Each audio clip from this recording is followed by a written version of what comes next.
अपनी नोटबुक्स और अपनी पेंसिल्स अपने सामने कीजिए और नोट करना शुरू कीजिए। वर्ब जिसको हमने अभी डिस्कस किया कि क्या होता है, ये आपको पता चल गया कि ये किसी एक्शन को डिस्क्राइब करता है, किसी एक्शन का नाम होता है। ऐसे ही कुछ एक्शंस, ऐसे ही कुछ वर्ब्स जो बहुत ज़्यादा इंग्लिश लैंग्वेज में इस्तेमाल होते हैं, आज हम उनको देखेंगे। और वो वर्ब कौन से हैं? वो want, have, give and take. अब वांट क्या है? वांट चाहना, तो टू हैव समथिंग। आप कुछ चाहते हो तो यू से I want.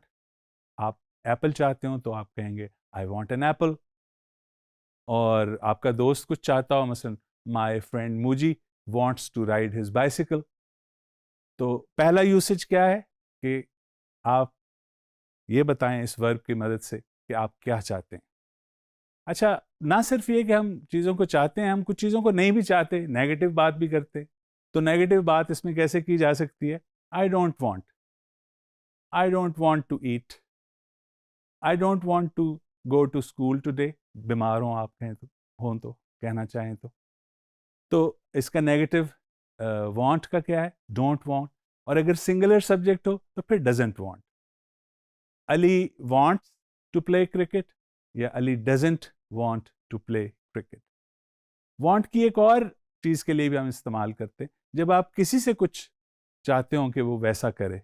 When you want somebody to do something. मसलन एग्जाम्पल देखिए आपके सामने है, my father wants me to clean the room.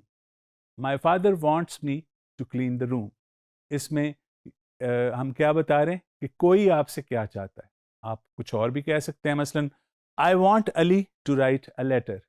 मैं चाहता हूं कि अली एक खत लिखे। I want Ali to write a letter.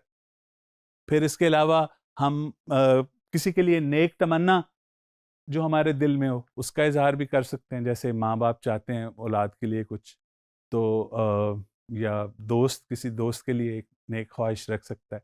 तो ऐसी सूरत में कहा जा सकता है, आप एग्जाम्पल देखिए सामने बोर्ड पे, my mother wants for me to be a successful person. इसमें क्या इस्तेमाल किया हमने? वॉन्ट्स मी नहीं, wants for me. My mother wants for me to be a successful person.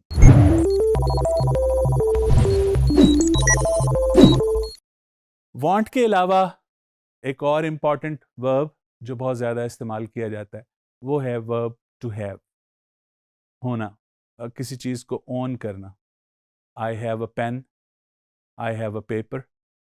तो हैव बेसिकली किसी चीज़ को ओन करने या किसी चीज़ को पोजेस करने के लिए इस्तेमाल किया जाता है।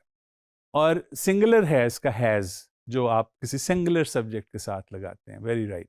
मसलन Aslam has a big book. और मेरे दोस्त अहमद के पास एक खूबसूरत कार है। My friend Ahmad has a beautiful car. ये सारी यूसेजेस हैं हैव की। इसके अलावा भी हैव की कुछ यूसेजेस हैं। देखिए, इसको हम यूज़ कर सकते हैं खाने और पीने के सेंस में भी। वैसे तो कहते हैं ना, मैं अपना नाश्ता 6 बजे करता हूँ। आई डू या आई ईट माई ब्रेकफास्ट एट 6 AM। तो उसके लिए हम ये भी कह सकते हैं I have my breakfast at 6 AM। तो have as a verb to eat और ड्रिंक। ड्रिंक के लिए भी आप कह सकते हैं I want to drink a glass of water. तो have is also used in some other relationships। कुछ और चीज़ें हैं जिनके साथ हम have को यूज़ करते हैं। मिसाल के तौर पे have को हम यूज़ करते हैं to have a haircut। आप बाल कटवाना चाहते हो तो आप क्या कहेंगे? I want to have a haircut। अगर आप डिस्कशन किसी से करना चाहते हैं तो आप you may have discussion with someone। to have a discussion, to have a meeting, to have a holiday, to have a treat, etc। तो ये भी इसका एक सेंस है जिसमें verb to have को इस्तेमाल किया जाता है। have के बाद दो और verb जो बहुत इंपॉर्टेंट हैं, जिनके बारे में आपको पता होना चाहिए, वो हैं गिव एंड टेक।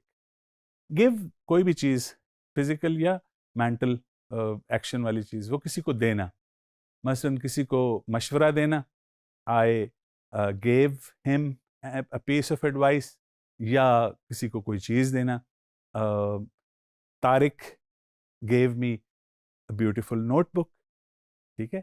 तो गिव जो है वो इस तरह भी यूज़ किया जाता है, गिव एडवाइस के साथ भी यूज़ किया जा सकता है, और टेक उसका ऑपोजिट है। Take is the opposite of give. इन दोनों लफ्ज़ों को इम्तिहान, जो बच्चों को, जो स्टूडेंट्स को परेशान करते हैं, उनके लिए भी इस्तेमाल किया जाता है। अच्छा, उर्दू में तो हम कहते हैं ना कि मैंने इम्तिहान दिया, तो ट्रांसलेट कर देते हैं I gave matriculation examination. No, इम्तिहान के लिए याद रखिए ये डिस्टिंक्शन, और ख़ास तौर पे पॉइंट आउट कर रहा हूँ कि ये डिस्टिंक्शन दिमाग में आपके होनी चाहिए कि यू जो इम्तिहान उर्दू में देने वाला होता है, वो इंग्लिश में लेने वाला होता है। यू टेक एग्जामिनेशन, अगर आप इम्तिहान देते हैं, मिसालें, आई टुक मैथमेटिक्स एग्जामिनेशन, और जो टीचर है जो इम्तिहान लेता है आपसे, हाँ, तो वो ही doesn't take your exam, he gives you an examination. वो आपको इम्तिहान देता है, गिव, ये उसमें मीनिंग यानी उलट हो जाते हैं। यू टेक एन एग्जाम, आपने इम्तिहान दिया, the teacher gives an exam, the teacher ने इम्तिहान दिया। तो गिव और टेक, टेक कुछ सेंस में हैव के साथ बहुत इसकी सिमिलैरिटी है। जैसे हमने कहा ना कि हैव को हम यूज़ करते हैं टू हैव लंच, यानी खाने पीने के लिए, या टू हैव अ ड्रिंक। इसी तरह जो टेक है वो भी यूज़ किया जाता है खाने पीने के सेंस में। मैं मसलन रोज़ाना एक एप्पल खाता हूँ, मैं कह सकता हूँ I take an apple daily.